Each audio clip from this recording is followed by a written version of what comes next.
Muy buenas tardes ya, estimados estudiantes. Continuemos con nuestra clase de hoy.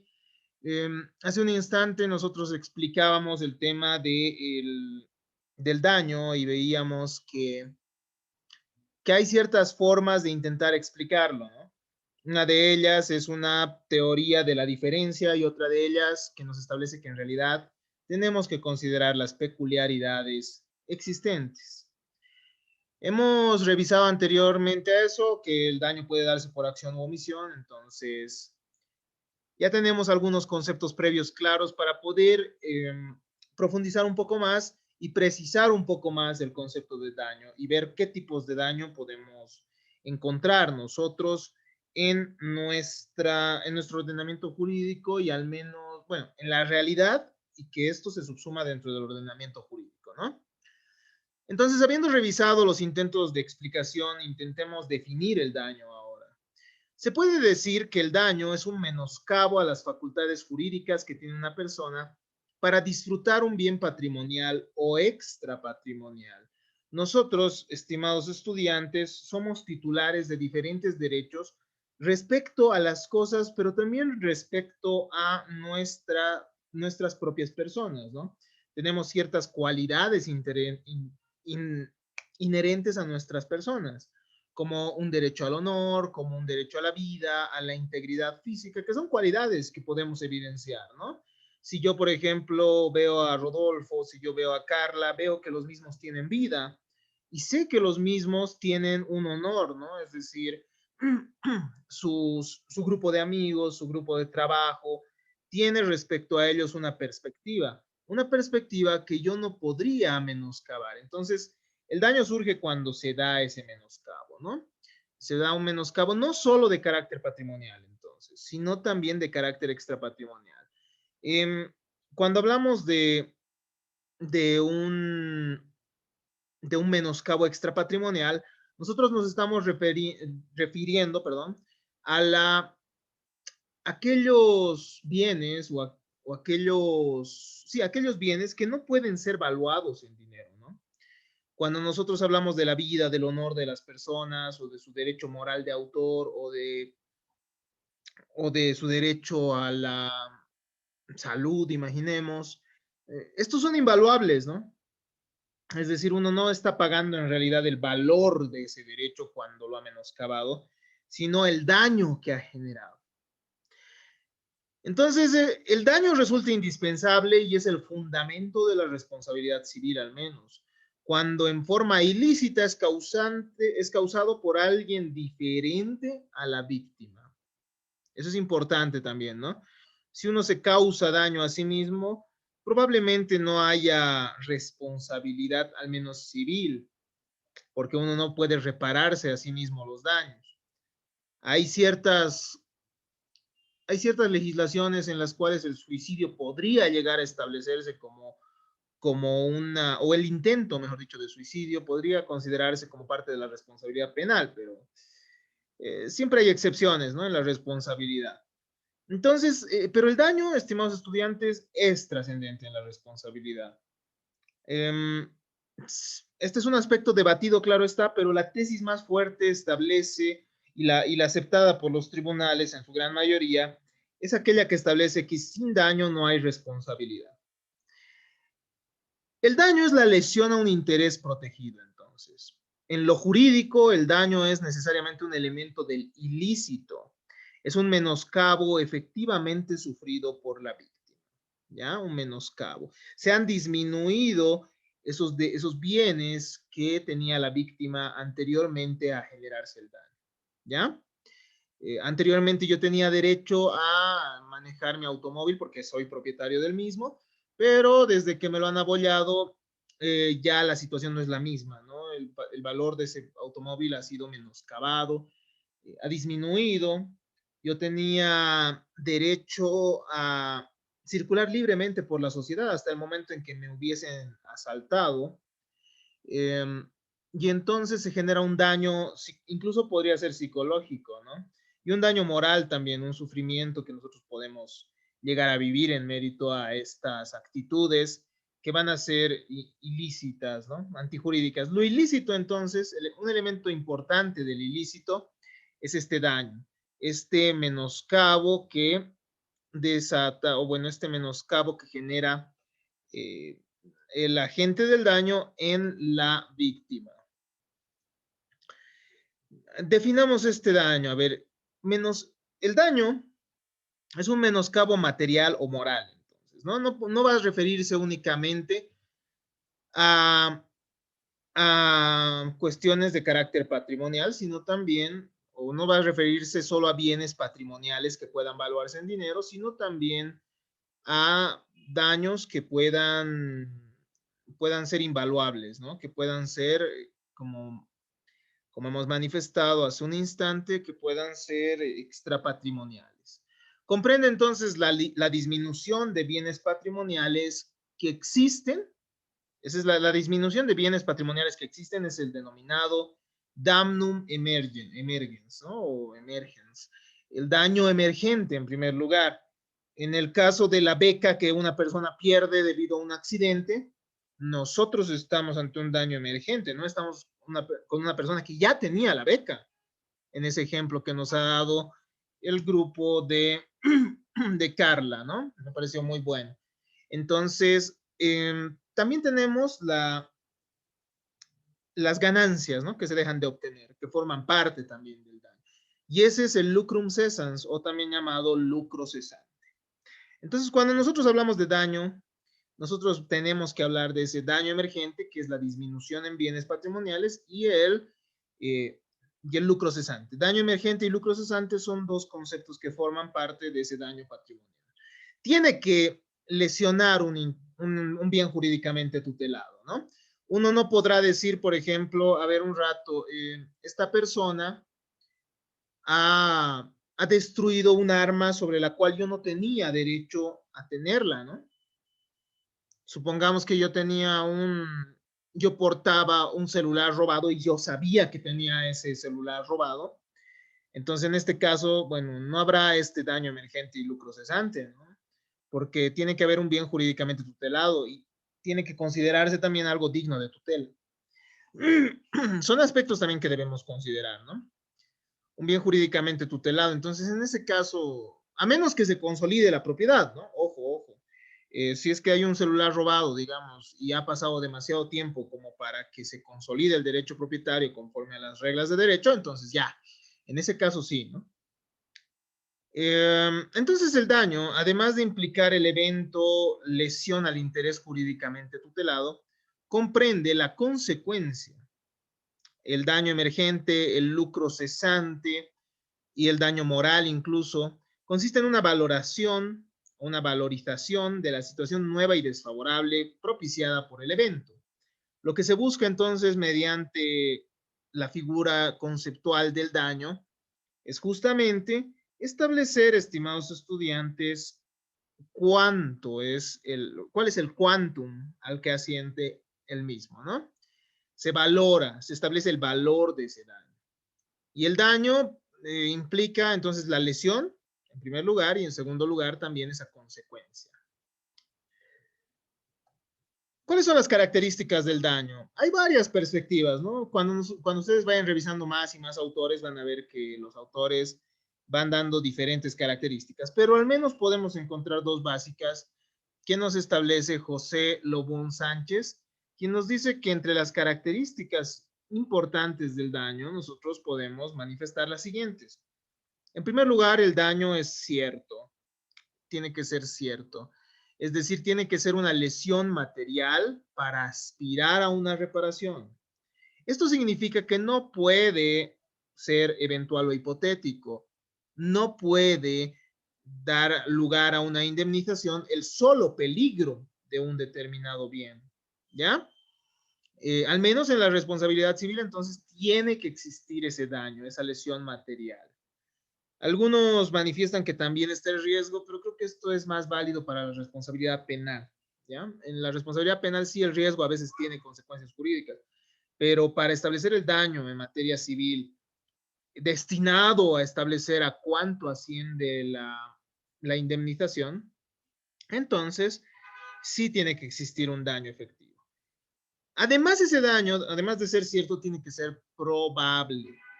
Pero probable, ¿en qué sentido? En el sentido de que tiene que ser posible probarlo mediante elementos objetivos, ¿no? Exceptuando el caso de las presunciones. A ver, eh, tiene que haber entonces cierta prueba testifical, pericial, prueba documental que acredite ese daño, ¿ya? Obviamente ustedes van a ver en el derecho civil cómo la prueba testifical, bueno, no necesariamente es tan fuerte como antes. Antes, si no estoy mal, 3 testigos hacían plena prueba. Creo que eran 3 o 2, no recuerdo bien. Pero hoy en día ya no hay eso, ¿no? Hoy en día ya no hay esa forma de razonamiento judicial. Entonces, se requiere de determinados elementos probatorios que puedan acreditar que ha existido ese daño. Pero hay la figura de las presunciones, ¿ya? La presunción es atribuir consecuencias a cierto suceso de la vida real y estas consecuencias van a tener un carácter universal, ¿no? Dice, ¿no? Estas consecuencias pueden ser juris tantum, o bueno, estas presunciones pueden ser juris tantum o juris et de jure. Ustedes cuando vean más y más de la carrera van a ver que las presunciones son muy importantes, ¿no? Y tal vez han escuchado ya de varias de ellas. Entre estas, por ejemplo, podemos encontrar la presunción de inocencia, podemos encontrar la presunción de verdad, es decir, las declaraciones de los menores respecto a casos de abuso sexual. Se presume que son ciertas hasta que se demuestre lo contrario, ¿no? O la presunción de posesión en materia civil, por ejemplo, y así hay varias presunciones. A veces la ley, entonces, estimados estudiantes, atribuye ciertas consecuencias a ciertos hechos. Esas son presunciones y pueden ser de 2 tipos, juris tantum y juris et de jure. Entonces, son juris tantum cuando se puede probar lo contrario a lo que establece, ¿no? La norma jurídica. Presunción de inocencia. A la persona se la considera inocente hasta que exista una sentencia condenatoria, ¿no? Entonces se puede probar lo contrario. Se puede probar que no es inocente. La presunción de verdad de los menores. Dice, todas las declaraciones de los menores sobre casos de abuso sexual son consideradas como ciertas, a menos que se demuestre lo contrario. La misma ley entonces establece que eso se puede probar, sobre esas declaraciones se puede probar lo contrario. Tenemos también entonces, además de esas presunciones juris tantum, tenemos presunciones juris et de jure. Es decir, presunciones por las cuales la ley establece consecuencias y no admiten prueba en contrario. Y de esas van a encontrar igual, ¿no? En nuestro Código de Comercio y Código Civil también. Entonces, estimados estudiantes, en materia de responsabilidad también hay presunciones, ¿ya? Si nosotros, y bueno, les invito a revisar el Código de Tránsito. Si nosotros revisamos el Código de Tránsito, por ejemplo, dice, a ver, si hay un accidente, se presume bajo esas circunstancias, se presume la culpa del conductor. ¿A ver? Entonces hay diferentes tipos de presunciones. Cuando hay esas presunciones, la prueba ya no es necesaria a veces, ¿no? Ya no es necesaria a veces. Este es un aspecto que no deben olvidar. El tema de las presunciones, estimados estudiantes, es sumamente técnico y es un tema muy propio del derecho que resulta trascendente, ¿no? Hay ciertos textos que se dedican únicamente al estudio de esto. Por ejemplo, a ver, aquí tengo uno que se llama Las presunciones en el derecho, ¿no? Es un estudio que recién, miren, han sacado el año 2019. Entonces es un tema que hoy en día sigue en vigencia y que ustedes cuando sean abogados van a encontrarse frente a presunciones. Entonces tomen muy en cuenta que la presunción entonces es la atribución de consecuencias jurídicas que establece la ley para ciertos casos concretos y que puede ser de 2 tipos, ¿no? Juris tantum y juris et de jure. No olvidemos eso. Estas son entonces las 2 características que establece José Lobón Sánchez, ¿no? Tiene que ser cierto en primer lugar el daño y en segundo lugar tiene que poder probarse, exceptuando en el caso de las presunciones. Los daños pueden clasificarse de diferente manera, ¿no? La doctrina y la jurisprudencia, al menos entre una de las más grandes clasificaciones del daño, nos va a mencionar el daño patrimonial y el daño extrapatrimonial, así como otras categorías como el daño contractual y extracontractual, por ejemplo. También el daño psicológico, que no se encontraría como daño moral, o extrapatrimonial necesariamente, es una categoría muy peculiar que vamos a analizar la siguiente clase. Entonces, estimados estudiantes, hay diferentes tipos de daño, ¿no? Daño patrimonial, daño extrapatrimonial, daño contractual, daño extracontractual. Vamos a ver también la figura del daño a la persona, que vamos a verlo dentro del daño extrapatrimonial, pero vamos a empezar el día de hoy con la figura del daño patrimonial, ¿ya? Y les pido mucha atención al respecto. Nosotros hemos visto la teoría de la diferencia. Con la teoría de la diferencia sí podemos llegar a un aproximado del daño patrimonial. ¿Pero por qué se llama patrimonial? Porque puede evaluarse en dinero, ¿ya? Consiste en la lesión de derechos de naturaleza económica. Derechos de naturaleza económica que debe ser reparada. Entonces, cuando a alguien le dañan el auto, le dañan la bicicleta, le dañan la computadora, le dañan el celular, estamos ante un daño patrimonial. ¿Por qué? Porque son derechos de naturaleza económica. Son derechos que pueden valuarse en dinero, ¿no?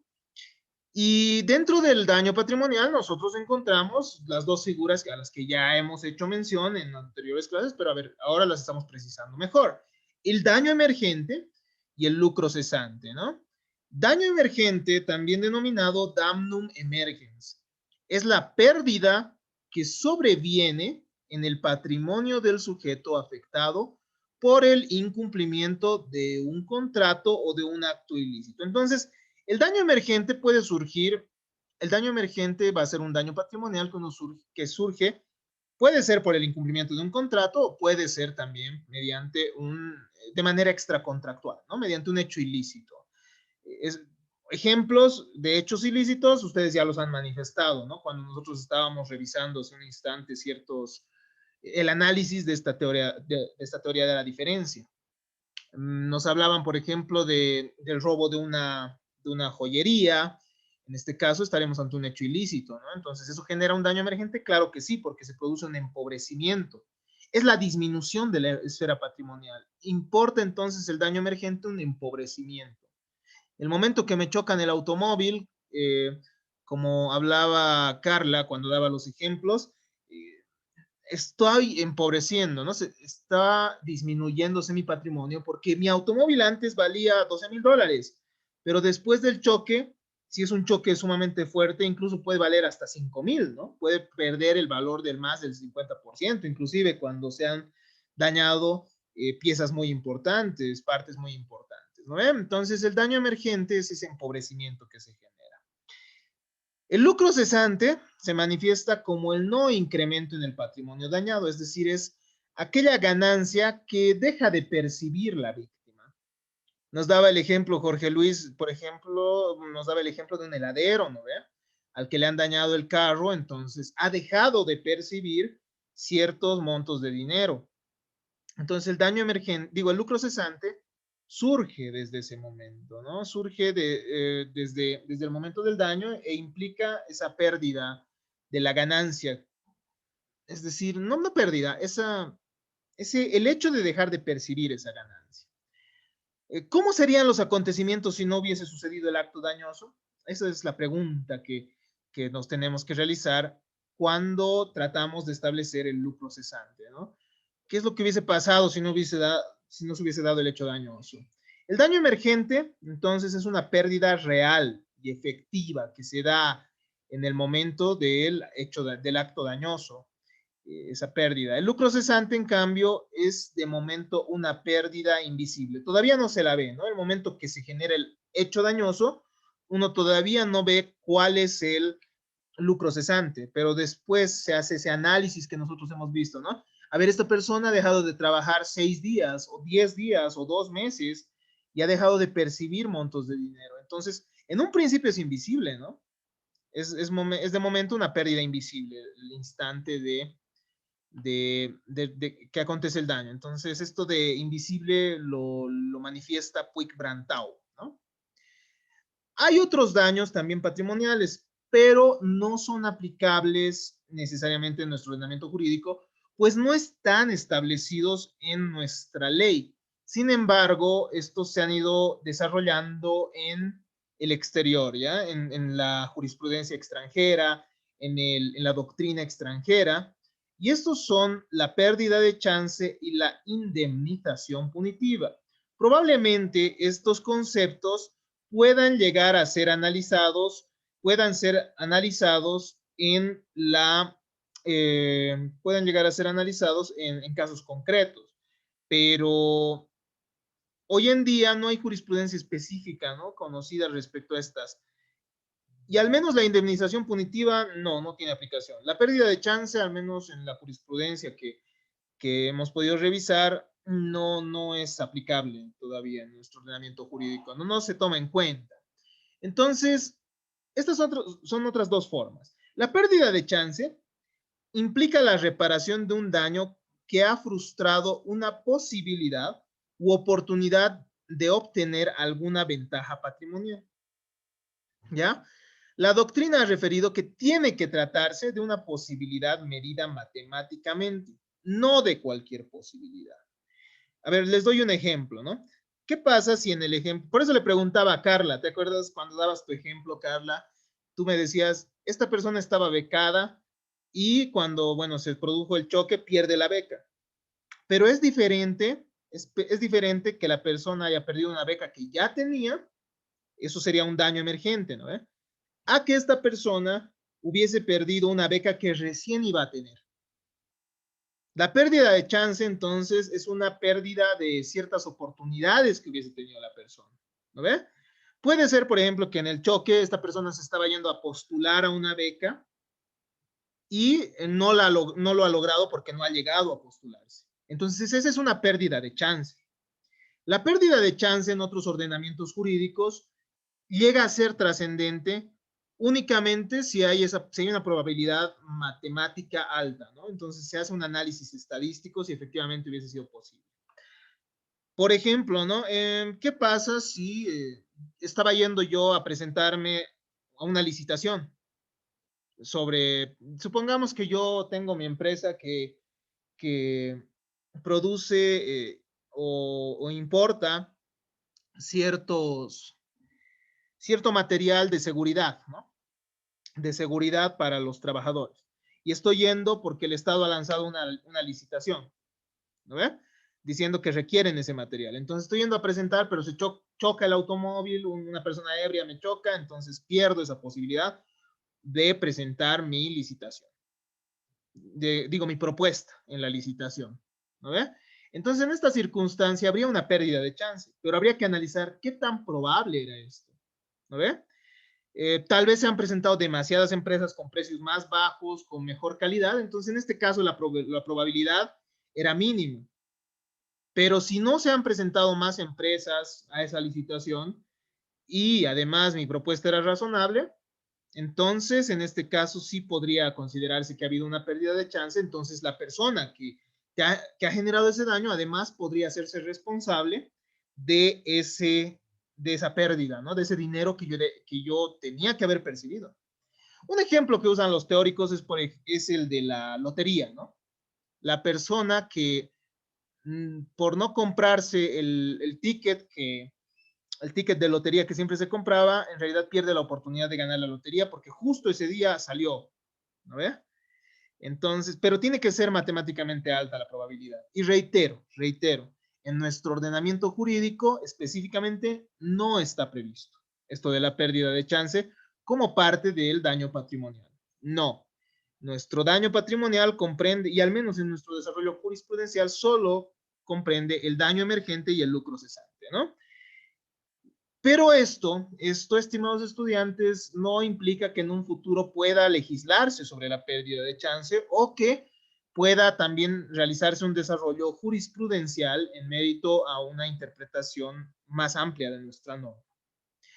Otra figura, estimados estudiantes, es la indemnización punitiva, también denominada los punitive damages, que es un ordenamiento muy propio del derecho anglosajón. Probablemente ustedes hayan visto en la tele, ¿no? O en alguna película, como los abogados les dicen, vamos a demandar a esta empresa por 2 millones de dólares, ¿no? O por 10 millones de dólares. Han debido ver, ¿verdad? Alguna vez y ustedes se habrán puesto a pensar, ¿cómo es que se puede exigir tanto dinero a alguien, ¿no? Los punitive damage se desarrollan entonces en el derecho anglosajón e implican un mecanismo por el cual se condena a pagar una indemnización que busca reparar la violación de derechos constitucionales de los ciudadanos. Son sumas de dinero que más que buscar una indemnización compensatoria, son una sanción con fines ejemplarizantes. Entonces, lo que buscan en realidad los tribunales anglosajones cuando establecen ese tipo de multas muchas veces no es reparar solo ese daño específico que tenemos en nuestro ordenamiento jurídico, sino que se tenga en conocimiento que si alguien más puede hacer, que puede generar un daño similar a los derechos fundamentales de las personas, va a verse en una situación similar. ¿No ve? Es como dar un ejemplo de la sanción que podría llegar a tener a alguien por los daños a derechos fundamentales. ¿Me entienden? Entonces es por eso que muchas veces los montos de dinero son sumamente altos. Son sumamente altos. ¿No ve? Porque lo que se busca entonces es una sanción, establecer una sanción ante esa conducta en primer lugar y en segundo lugar buscar que eso ya no se repita. Esa es la finalidad de los punitive damages, que no están previstos específicamente en nuestro ordenamiento jurídico. Y bueno, dada la naturaleza de nuestro sistema de reparación civil, no es viable tampoco en nuestro ordenamiento jurídico. Esto de los punitive damages, ¿ya? No es viable, pero vamos a ver que hay otros tipos de daño que nosotros tenemos que no son valuables en dinero, los daños extrapatrimoniales. Y esta temática la vamos a desarrollar con detenimiento en nuestra siguiente clase. Hasta acá entonces nuestra explicación del día de hoy y nuestra clase del día de hoy. Vamos a tener un tiempo extra para poder realizar nuestra lectura asignada. Muchas gracias a todos ustedes por su atención. Espero que se haya comprendido este aspecto. Si tienen dudas, ustedes saben que pueden acudir a nuestro foro de consultas y también al grupo de WhatsApp y a nuestras clases sincrónicas para realizar las preguntas que ustedes vean pertinentes. Muchas gracias. Hasta nuestra siguiente sesión y nuestra siguiente clase sincrónica, nuestra siguiente explicación.